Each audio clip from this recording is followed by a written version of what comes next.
আল্লাহ জিজ্ঞাসা করবে কেন? যদি বোঝেন তাহলে পরেরটা দিলে লাগবে। একটু ধ্যানের সাথে শুনি রসুল কি করছেন আমাদের জন্য, কি করছেন। বসবো না, বলছে কেন বসবেন না? বলছে আমি যদি বসা যাই তো পিপাসিত উম্মতকে হাউজে কাউসারের পানি কে পান করে?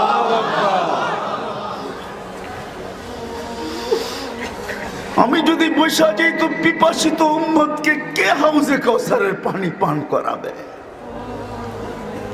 আমার পিপাসিত উম্মত পিপাসায় কাতর উঠবে কিয়ামতের মাঠে।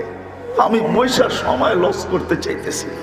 উম্মত আসার আগে আমি পেয়ালা নিয়ে রেডি হইতে চাইতেছি, যাতে উম্মত আসার সাথে সাথে মুখে লাগায়া পানি পান করাইতে পারি আর চিৎকার দিয়ে বলতে পারি লা তাজমান বাদাহা আবাদা, আর কোনোদিন পিপাসা তোর কাছে আসবে না, বসবো না।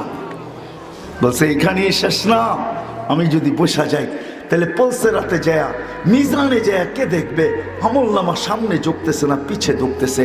আর প্রতিশ্রুতিগুলো আমি বাস্তবায়ন কোথায় করব? আপনি আমাকে প্রতিশ্রুতি দিয়েছেন সাউতা, আমি চাইলে নাকি দিবেন, সাফি তু সাফা, আমি সুপারিশ করলে নাকি আপনি মঞ্জুর করবেন, সৌফা ইউতিকা রাব্বুকা ফাতারদা, আপনি নাকি আমাকে রাজি করে ছাড়বেন। আমিও দুনিয়াতে বইলা আসছি লান আরদা হাত্তা